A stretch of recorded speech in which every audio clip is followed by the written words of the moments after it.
Hey aspirants, good morning all of you. Welcome back to professional banking. स्वागत है आप सभी का। कैसे हैं आप सभी? तो गाइस, 2 दिन की लंबी छुट्टी के बाद आज हम वापस आ चुके हैं सारे लेक्चर लेकर, डेली वोकैब्स का, क्लर्क मेंस लेवल और डेली वोकैब रिवीजन का। और साथ ही साथ बता दूं आपको कि मैंने क्लर्क मेंस की 6 दिन की पीडीएफ अपने टेलीग्राम ग्रुप में डाल दी है। तो अगर आपने उसको ज्वाइन नहीं किया है तो टेलीग्राम ग्रुप ज्वाइन कर लीजिए, डिस्क्रिप्शन में उसका लिंक दिया हुआ है, ठीक है। तो आज डे 76 है जिसमें हम एंटर कर चुके हैं। चलिए डिस्कस करते हैं क्या क्या आज के वर्ड्स हैं।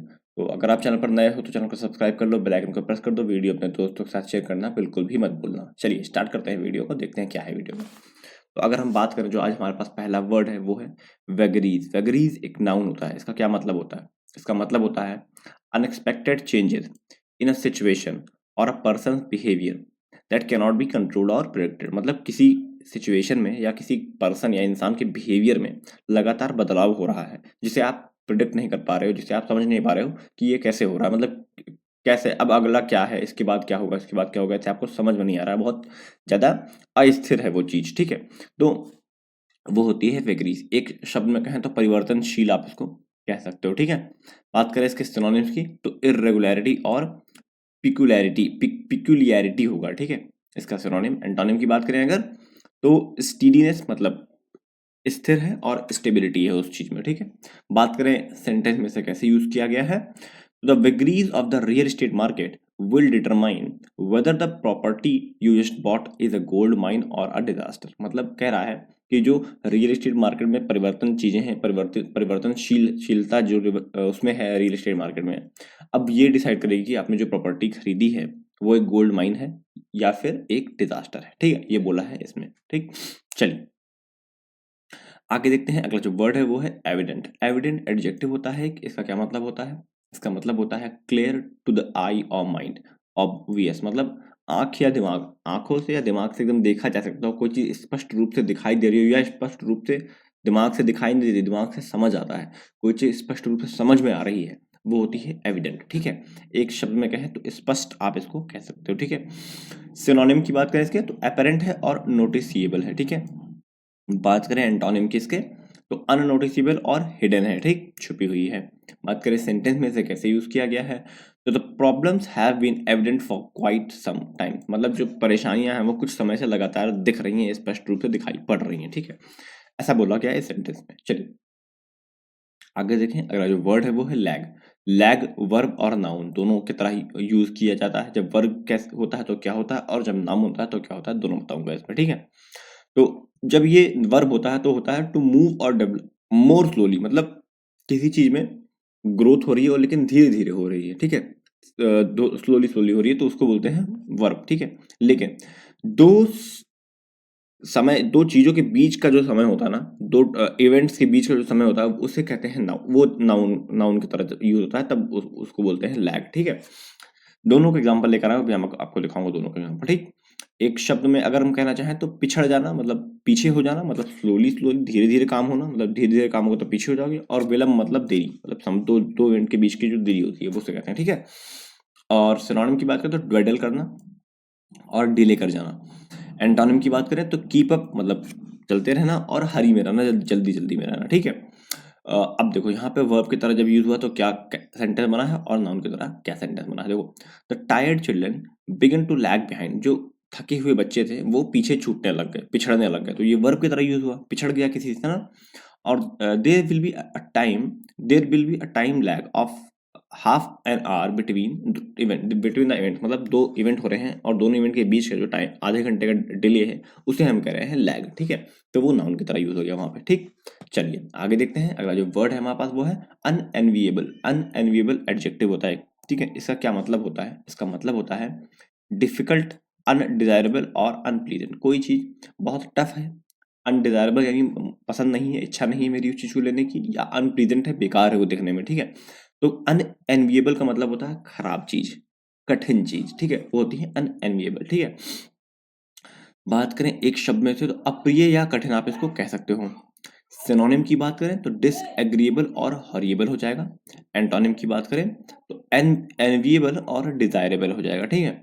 बात करें सेंटेंस में से कैसे यूज किया गया है तो she now has the unenviable task of choosing between two competing necessities. यानी अब उसके पास एक अनएनविएबल टास्क, एक बहुत कठिन टास्क आ गया है। क्या आ गया है कि उसे चूज करना है दो नेसेसिटीज में, दोनों चीज नेसेसरी हैं लेकिन चूज एक ही करना है। तो दो नेसेसिटी के बीच में एक किसी को चूज करना है, तो ये बहुत डिफिकल्ट टास्क है, ठीक है। ऐसा बोला गया है इस सेंटेंस में। चलिए आगे देखते हैं। अगला जो वर्ड है वो है पॉजिट। पॉजिट एक वर्ब होता है। इसका क्या मतलब होता है? इसका मतलब होता है सबमिट एन आइडिया और गिव एन ओपिनियन। मतलब अपना ओपिनियन किसी को देना या अपना आइडिया कहीं पर सबमिट करना, ठीक है। अपने अपने अपनी चीजों को बताना, अपने अपना विचार रखना, प्रस्तुत करना, ये आप कह सकते हो पॉजिट का मतलब होता है। तो एक शब्द में कहना क्या है, तो सुझाव देना या विचार प्रस्तुत करना, ऐसा बोल सकते हो आप, ठीक है। सिनोनिम की बात करें तो सबमिट करना या असर्ट करना, अपना बताना, ठीक है। और एंटोनिम की बात करें तो अनसेटल और अनरेडी, मतलब आप अभी रेडी नहीं हो कुछ बताने के लिए या आपको वो चीज समझ में नहीं आ रही, ऐसा बोल सकते हो आप, ठीक। एंटोनिम की बात करें, सॉरी सेंटेंस में से कैसे यूज किया इसकी बात करें तो he posited that religions differed from one another, मतलब वो की बात ये सुझाव दे रहा है, वो ये बात कह रहा है कि जो रिलीजन्स होते हैं ना वो एक दूसरे से अलग होते हैं because same spiritual and intellectual truth, मतलब कि सेम स्पिरिचुअल जो ट्रुथ होता है, सेम चीज जो चीज एक डिफरेंस रिलीजन में अलग तरीके से उसकी पूजा होती है और तो दूसरे में अलग तरीके से पूजा होती है, इस वजह से वो चीजें अलग है। मतलब चीज वही है, जैसे मान लो कि एग्जाम्पल दूं आपको तो कैलाश पर्वत, हम हिंदू जो है वो कैलाश पर्वत को ये कहते हैं कि वहां पर शंकर जी का वास होता है, ठीक है। लेकिन वहीं पे अगर बुद्ध धर्म की बात करें तो बुद्ध धर्म वहां पे कुछ और मानते हैं, और चाइनीज जो है ना वो अलग देवता को पूजते हैं उसी पर्वत को, लेकिन पूजते सब है उस चीज को, ठीक है।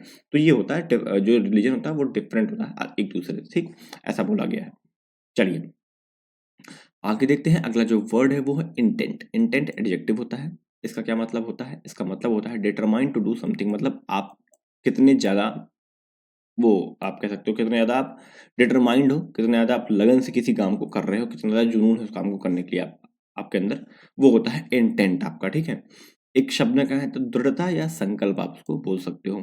बात करें इसके सिनोनिम्स की तो इंटेंशन और ऑब्जेक्टिव इसके सिनोनिम हो जाएंगे।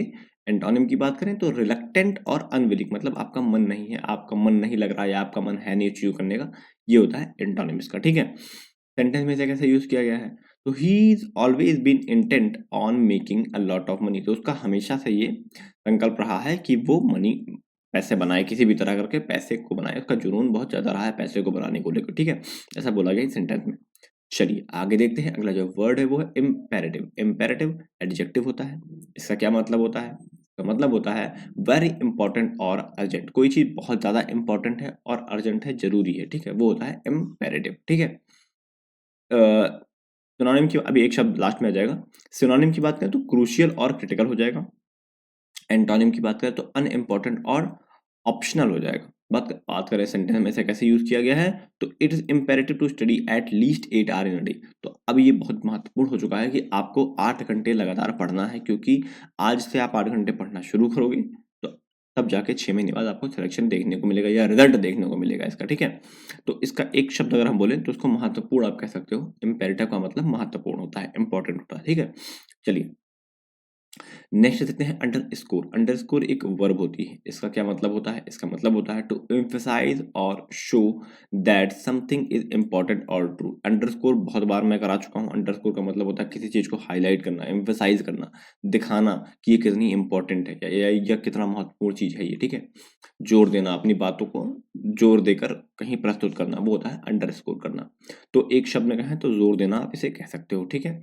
सिनोनिम की बात करें तो एम्फसाइज करना और स्ट्रेस डालना किसी चीज पे। एंटोनिम की बात करें तो प्ले डाउन करना और अंडरमाइन करना, उस चीज की वैल्यू को घटाना, ठीक है, ये होता है एंटोनिम इसका। सेंटेंस में से कैसे यूज किया गया है तो these failure underscore the difficulty of what we are attempting to do. अगर मान लो हम क्लर्क का पेपर दिए और फेल हो गए तो क्या होगा? तो वो ये दर्शाएगा ना कि हम जो अटेम्प्ट करने जा रहे हैं, जिस चीज की तैयारी कर रहे हैं वो आसान नहीं है, ठीक है। ये मत समझना कि आपकी तैयारी कम थी या हो सकता हो तैयारी कम रही हो, लेकिन ये मत समझना कि आप कमजोर हो किसी से, नहीं। आप जिस चीज की तैयारी कर रहे हो ना वो बहुत शानदार चीज है, तो इस बात का ध्यान रखना। चलिए आगे देखते हैं। अगला जो वर्ड है वो है वीगर। वीगर नाउन होता है एक। इसका क्या मतलब होता है? इसका मतलब होता है स्ट्रेंथ और एनर्जी, किसी चीज के अंदर कितनी शक्ति है, कितनी ऊर्जा है, वो उसका वीगर होता है, उसको हम वीगर कहते हैं, ठीक है। एक शब्द में कहें जोश या उत्साह, आप इसको कह सकते हो। सिनोनिम की बात करें तो रोबस्टनेस और हेल्दीनेस हो जाएगा। एंटोनिम की बात करें तो वीकनेस और लेथार्जी हो जाएगा, ठीक है। बात करें सेंटेंस में से कैसे यूज किया गया है, तो after the break we started work again with renewed vigour, मतलब एक छोटा सा ब्रेक लेने के बाद हम जो वर्क है उसको दोबारा एक नई ऊर्जा के साथ शुरू कर दिए, ठीक है, ऐसा सेंटेंस में बोला गया है। चलिए आगे देखते हैं, अगला जो वर्ड है वो है आर्बिट्रेरी। आर्बिट्रेरी एडजेक्टिव होता है, इसका क्या मतलब होता है, इसका मतलब होता है not seeming to be based on any reason और plan and something seeming unfair, मतलब किसी पर्टिकुलर प्लान पे आधारित ना होना, मतलब रैंडम तरीके से हो जाना, अपने आप ही हो जाना, ऐसे हो जाना बस रैंडम, कि कोई एकदम रोड मैप नहीं है उस चीज का, ठीक है, कोई प्लान नहीं है उस चीज का, तो वो होता है आर्बिट्रेरी, ठीक है। एक शब्द में कहें तो मनमौजी आप इसको कह सकते हो, मनमौजी ढंग से कह सकते हो उसको, ठीक है। सिनोनिम की बात करें तो रैंडम है और अनप्रेडिक्टेबल है। एंटोनिम की बात करें तो रेशनल है और रीजनड है, ठीक है। बात करें इसको सेंटेंस में कैसे यूज किया गया है, तो I don't know why I choose that one, it was a completely arbitrary decision, तो मुझे ये बात नहीं पता कि मैंने उसे क्यों चूज किया, ये एक कंप्लीटली आर्बिट्रेरी डिसीजन था, एकदम रैंडम डिसीजन था, ऐसे ही मैंने ले लिया था, मैंने कुछ सोचा नहीं था इसको चूज करते टाइम, ये ऐसा सेंटेंस में बोला गया, ठीक है। चलिए आगे तो नहीं है मेरे पास, इतने ही वर्ड्स है आज। दो इंपॉर्टेंट वर्ड लेकर आया हूँ आपके लिए, एक है इंटेंट और दूसरा है अनएनविएबल। दोनों important exam point of view से, अगर यहाँ तक आए हो तो एक सिनोनिम एक एंटोनिम दोनों वर्ड के, और एक वर्ड बनाना दोनों से एक एक वर्ड फॉर्म करके एक सेंटेंस फॉर्म करके देना कमेंट बॉक्स में, मैं उसमें रिप्लाई करूंगा, ठीक है। चलिए फिलहाल वीडियो में इतना ही था, वीडियो अच्छा लगा हो तो लाइक कर देना, चैनल को सब्सक्राइब कर लेना, बेल आइकन को प्रेस कर देना, वीडियो अपने दोस्तों के साथ शेयर करना बिल्कुल भी मत भूलना। ये मेरा टेलीग्राम चैनल है, डिस्क्रिप्शन में भी लिंक दिया हुआ है, आप चाहो तो वहाँ से इसको ज्वाइन कर सकते हो, ठीक। मिलते हैं नेक्स्ट वीडियो में, तब तक के लिए thank you and God bless you all.